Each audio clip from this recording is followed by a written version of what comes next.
Welcome to this ChessGuin opening lesson. In this video, we are going to look at two important Ruy Lopez continuations after a6, bishop a4, knight f6 and castling, the solid d6 setup, and the active bishop c5 setup.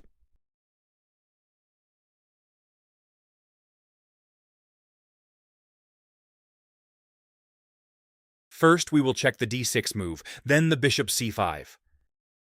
After d6, things could even get simple for us, since we can play rook to e1, which transitions us into the modern Steinitz or the main line of the Ruy Lopez. But this move order gives us an extra option. I'll show this. We can play c4 now, since black skipped the b5 move, and we're aiming for a Maroczy-type setup, with d4 coming later. Knight takes e4 is met with d4, then d5 or rook e1. After bishop e7, we just play d4. Black can take it or castle. They need to protect the c6. We have space advantage, and the plan is to play bishop c2, b3, bishop b2, and we will have two very strong bishops on the long diagonals. If black castles, we could play d5, but I prefer to play for the Maroczy setup. We are waiting for the e-pawn takes d4, and the plan is similar to the previous line. We want place the bishop on b2. Black has the bishop pair, but in the Maroczy setup, white's light-squared bishop can be weak, so we don't really miss it that much. Bishop to g4 is a move that avoids the Maroczy setup, since this way we can't really play d4. We attack the bishop. If black still wants to avoid d4, then they have to capture on f3. Bishop h5 is met by g4, then we can play d4. Black can't take the d4 due to the d5 threat. c6 is no longer pinned, but we still play d5.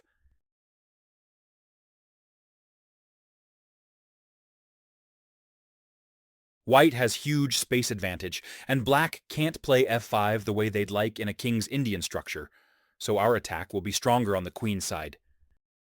So taking on f3 is a better approach. Now we just play the solid d3. Wit is a bit better here. We have good pieces, bishop pair, and the f4 plan in future. For example, we take the knight if it jumps into d4, the move our queen and play f4. Bishop d7 is the main continuation. It ends the pin on c6, so if we play d4, black could take it with knight. First, we protect the e4 pawn. And now we take on c6, and then continue the plan with d4. If black takes back with bishop, we have time for queen c2 protecting the e4 again, and we'll play d4 in the next move. This time, taking with queen is a bit more accurate. I really like this position again. We can go for the usual plan, with b3 and bishop to b2, but there is also bishop f4 and maybe e5 in the future. This is a more strategic variation against the fifth d6. But in my opinion, it gives white a pleasant and straightforward game. Our other topic in this video is bishop ci5, the Archangelsk variation, a modern opening within the Ruy Lopez, which is often used among grandmasters too. More precise for black is to play b5 first, because now white has the option to play c3, and after b5, bishop to c2. But my suggestion is bishop b3, in both cases thus also reducing the number of lines we have to learn for ourselves. The c3 d4 plan is obvious, since we'll also attack the c5 bishop with it. Black can also choose here whether to play d5 or castling first. The difference can be significant, as in one case, the bishop goes back to b6, in the other to a7 after d4. Black must retreat the bishop. There are many games with taking on d4, so let's check it too. This is almost a winning position with white. After bishop a7, we pin the knight, so it can't take the e4. We maintain the pin on f66 and can exploit it if black greedily moves g5. g5 was played in the Maroczy-type rapid game on the European Championship in 2019. This is a blunder. You can see black's other options in the PGN. Black will have serious problems with the f6 knight. Let's get back to our main line b5. As I mentioned, we play bishop b3 instead of c2. Black needs to play d6, because d4 will come and attack both the bishop and the e5. Black shouldn't take it with the pawn, because we'll have e5 move as we saw earlier. We can start with a4. Black has to do something with b5, as he cannot take back with the a6 pawn now due to the unprotected a8 rook. First option is b4, and we continue with d4. Knight takes e4 would be met by bishop d5 fork. We have developed our pieces and can play a normal Spanish position. Often e4 can be sacrificed by bishop g4, bishop takes f3, and then taking back with the knight, and we have a good chance of winning the pawn back thanks to active play. Black can protect the rook with the developing bishop g4 move. We ask the bishop whether to take or move away. After bishop to h5, we play d4, and will not lose the pawn due to g4 move. We exchange the rooks first.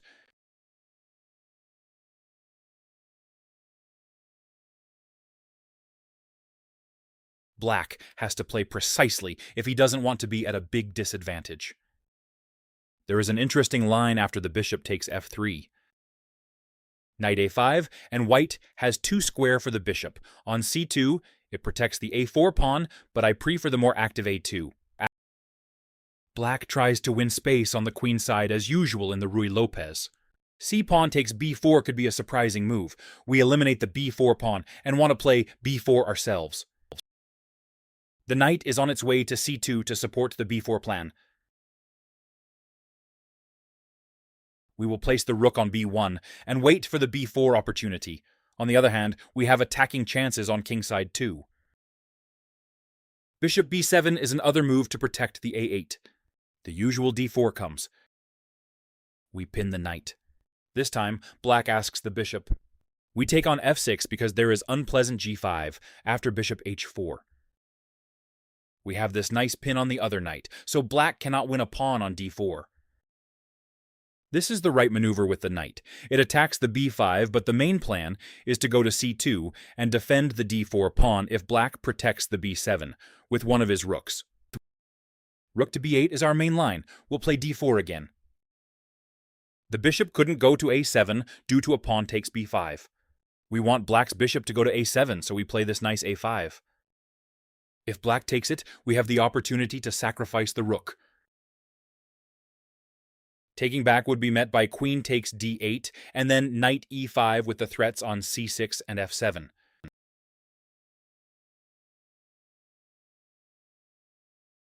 White had more than compensation in the Kulauts-Solskis game.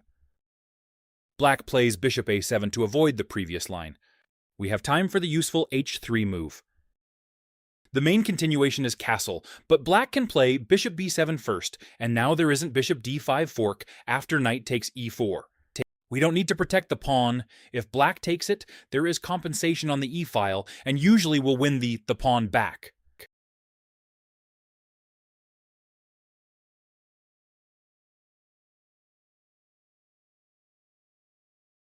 We attack the f7 and black cannot castle due to the queen h5.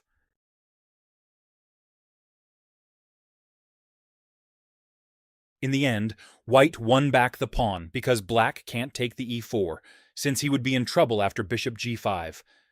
It was just an example from an Ivich Maroczy chess.com game. If black castles, we place our bishop on e3 again. And now there could be d5 or d pawn takes e5 threats, attacking the a7 bishop. Therefore, black usually protects the bishop with rook a8, or takes on d4, but there is also the natural rook to e8.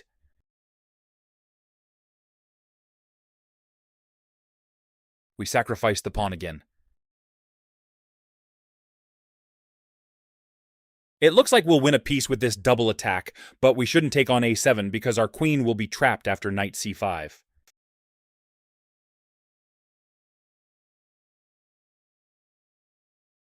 Caruana was able to maintain the pawn advantage in his game against Grishuk at the candidates in 2020, but the e-file and the a7 knight provide adequate compensation here as well. Let's check the other sideline. This exchange give white good chances to attack on c-file. Black has some moves here. Let's see, what if he takes the e4 again?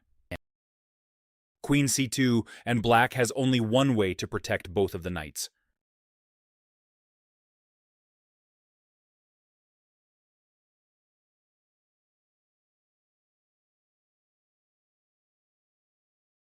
It is difficult for black to move with his pieces. Rook a8 is the main move. After it, there are a lot of move orders, but our plan is usually the same. Knight d2, rook e1 or queen e2, rook d1, then knight f1, and knight g3. Sometimes we can play bishop d5 or d5 with the pawn. If black plays e-pawn takes d4, we'll get play on the c-file. Let's see an example. The detailed lines can be found in the PGN.